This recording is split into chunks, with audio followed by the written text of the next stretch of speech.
నమో భగవతే వాసుదేవాయ. ఆత్మబంధువులందరికీ నమస్కారం. 237వ నామం ప్రసన్నాత్మ.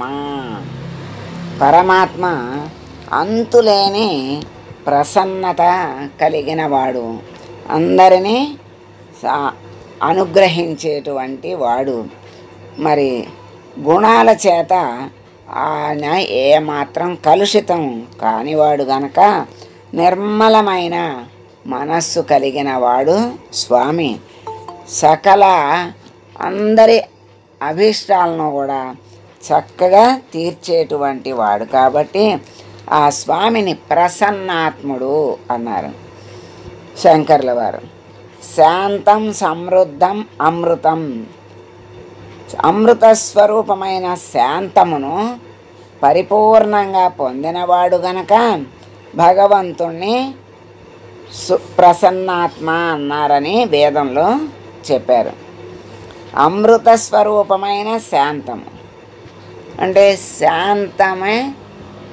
శాంతము లేక సౌఖ్యము లేదంటారు. అట్లాగే ఆ శాంతమే అమృత స్వరూపము. అంటే శాంతంగా ఉన్నటువంటి వాళ్ళు అమృతతుల్యులు. అంటే మృత్యువు లేనటువంటి వాళ్ళు, అంటే ఆవేశము ఆవేదన అటువంటివన్నీ ఏమీ ఉండవు. చక్కగా ప్రశాంతంగా ఆనందంగా హాయిగా ఉంటారు. అటువంటి వాళ్ళు అమృత స్వరూపులతో సమానమే. శాంతము పరిపూర్ణంగా కలిగిన స్వామి కనుక ఆయన ఎవరినైనా చక్కగా అనుగ్రహిస్తాడు, అభీష్టాల్ని తీరుస్తాడు. కోర్కెల కోసమే భగవంతుని ఆశ్రయించిన కోర్కెలు తీరుస్తాడు. మోక్షం కోసం ఆశ్రయిస్తే మోక్షాన్ని ఇస్తాడు. జ్ఞానం కోసం ఆశ్రయిస్తే జ్ఞానాన్ని ఇస్తాడు. ఏది కోరితే అది ఇచ్చేటువంటి ప్రసన్నాత్ముడు పరమాత్మ గనక ప్రసన్నాత్మ అన్నారని శంకర్ల వారు చెప్పారు. మరి పరాశర సత్యసంధులు కూడా ఈ అర్థాన్ని అంగీకరించారు. భక్తులు ఏది కోరితే అది అనుగ్రహించే స్వామి ప్రసన్నాత్ముడు అని మనకి చక్కగా ఈ నామం ద్వారా ప్రసన్నుడు అయినటువంటి పరమాత్మని ఎవరు ఏది కోరితే అది అనుగ్రహిస్తాడు.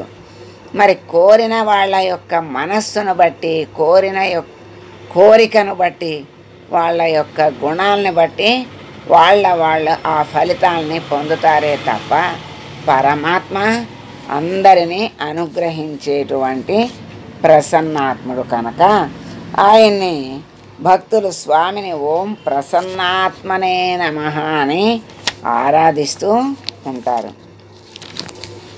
మరి ప్రసన్నాత్మ అనే నామానికి ఇంకా విశేషమైన అర్థాన్ని మనం తెలుసుకుందాం. సజ్జనులు భగవంతుని గూర్చి తపస్సు చేస్తారు. మరి రాక్షసులు కూడా కఠోరంగా చేస్తారు.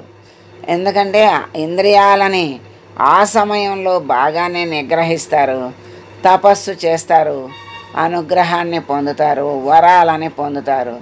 ఆ తర్వాత మళ్ళా ఇంద్రియాల లోలత్వం పొందుతారు. ఇంద్రియ లోలత్వాన్ని పొంది విషయాల లంపటంలో పడిపోయి ఆ వరాలని దుర్వినియోగం చేస్తారు.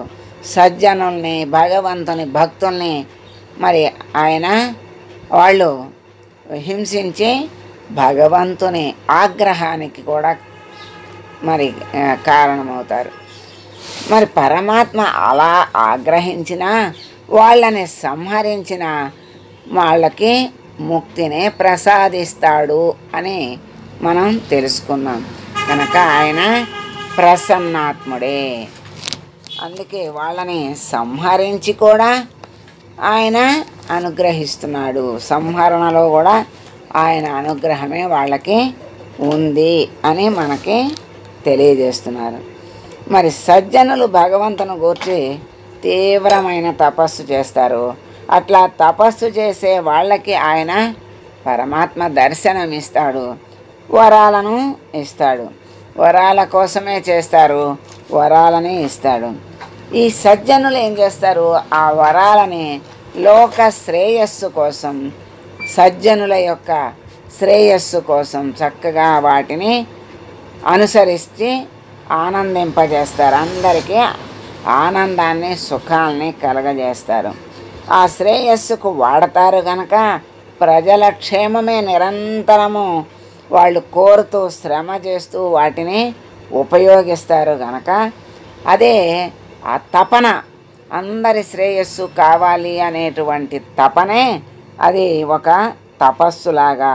మరి అదే నిజమైన తపస్సు ఏమిటి అంటే అందరి శ్రేయస్సుని కోరుకుంటూ ఆ శ్రేయస్సే పరమ ధ్యేయంగా పరమ లక్ష్యంగా పెట్టుకుని వాళ్ళు ఆ వరాలను చక్కగా ఉపయోగించి అందరికీ సజ్జనులందరికీ సంతోషాన్ని కలుగజేస్తారు.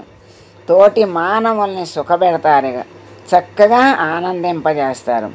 అటువంటి ఆ సుఖాలకు దొరికేటువంటి మార్గాల్ని వాళ్ళు అన్వేషిస్తూ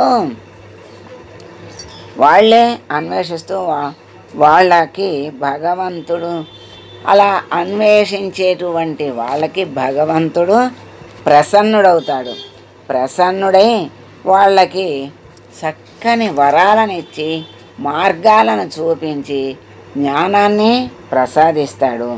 ఆయన ఇచ్చిన వరాలే వాళ్ళకి శక్తులుగా మారతాయి. అదే శక్తిని మరి దుర్జనులకిస్తే ఆ శక్తిని దుర్వినియోగం చేస్తారు.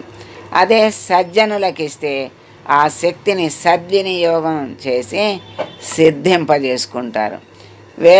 అటువంటి మహాత్ములు మహారుషులు ఎంతోమంది ఉన్నారు. లోక కళ్యాణం కోసం ఆ భగవంతుని గూర్చి తపస్సు చేసి అనుగ్రహాన్ని పొంది వరాలను పొంది చక్కని ఆ వరాలను లోక కళ్యాణం కోసం చక్కగా వాటిని ఉపయోగించి అందరినీ, లోకంలో ఉన్నటువంటి వాళ్ళందరినీ కూడా ఉద్ధరించినటువంటి మహానుభావులు మహర్షులు ఎంతోమంది ఉన్నారు.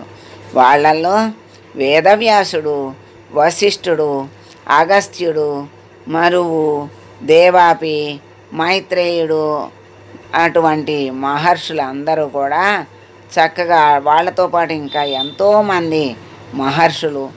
మరి ఇప్పటి మహర్షులు ఎవరు అంటే నవీన శాస్త్రజ్ఞులు.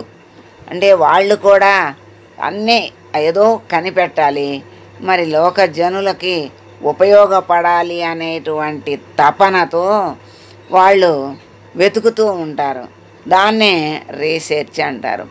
ఈ రీసెర్చ్ ఎక్కడ చేస్తున్నారు? మహర్షులు సాధించి చక్కగా పెట్టిన దాన్ని వాళ్ళు తిరిగి చూసి తెలుసుకుని మరి ప్రయోగాలు చేసి జనులకు అందించాలి అనేటువంటి తపనతో ఉన్నారు కనుక ఇప్పటి శాస్త్రజ్ఞులు కూడా ఋషులతో సమానమే. అటువంటి ఎన్నో కనిపెట్టి జనులకు ఉపయోగపడేటట్లుగా చేసి ఆనందింప చేస్తున్నటువంటి వాళ్ళ యొక్క తపస్సు కూడా చక్కని ఆ తపస్సుకి భగవంతుడు అనుగ్రహించి వాళ్ళ వెతుకులాటకు ఫలితాన్ని ఇస్తున్నాడు. వాళ్ళకే గనక స్వార్థ బుద్ధి ఉన్నట్లయితే మరి ఆ స్వార్థ బుద్ధితో ప్రపంచానికి చక్రవర్తులే అయి ఉండేవాళ్ళు ఈ మహర్షులు. వాళ్ళు నిజంగా వాళ్ళు పొందిన భగవంతుడు అనుగ్రహానికి, వరాలకి, ఆసక్తులకి స్వార్థమే ఉంటే వాళ్ళు ప్రపంచానికి నేతలే అయ్యేవాళ్ళు. అటువంటి గుణము కానీ అటువంటి కోరిక కానీ వాళ్ళకి లేకుండా వాళ్ళ యొక్క పరిశోధనలు వాళ్ళు చేస్తూ వాళ్ళు చేసిన తపస్సుని ప్రజలకే ధారపోసి వాళ్ళు తెలుసుకున్నవన్నీ ఎంతో కష్టపడి తపస్సు చేసి జ్ఞానాన్ని, దివ్య జ్ఞానాన్ని సంపాదించుకొని తెలుసుకున్న వాటిని అన్నిటినీ మనకు తేలికగా అందించి, అంటే అందుకోవటానికి వీలుగా అందించి వాళ్ళు జన్మలు ధన్యం చేసుకున్నారు. పుణ్యజీవులే అయ్యారు. అటువంటి వాళ్ళ యందు నారాయణుడు ప్రసన్నుడై ఉండటమే కాకుండా వాళ్ళ ద్వారా ఇతరులకు అందరికీ కూడా మరి చక్కని జీవితాల్ని, ఆనందాల్ని, సుఖాలని అందిస్తూ ప్రసన్నాత్ముడయ్యాడు అని ఈ నామం ద్వారా మనం తెలుసుకున్నాం. అటువంటి ప్రసన్నాత్ముడైన స్వామికి మనం నమస్కారం చేసుకుంటూ, స్వామి నిన్నే నమ్ముకుని నిన్నే స్మరిస్తూ ఎప్పుడు ఎడతెగకుండా నిన్నే స్మరించేటువంటి అనుగ్రహాన్ని ప్రసాదించి నిన్ను తెలుసుకునేటువంటి పరమజ్ఞానాన్ని అందించి నీ దరికి చేర్చుకో స్వామి అని వేడుకుంటూ మంగళం పాడదాం. మంగళం కౌసలేంద్రాయ మహనీయ గుణాత్మనే సర్వలోక శరణ్యాయ సాధురూపాయ మంగళం.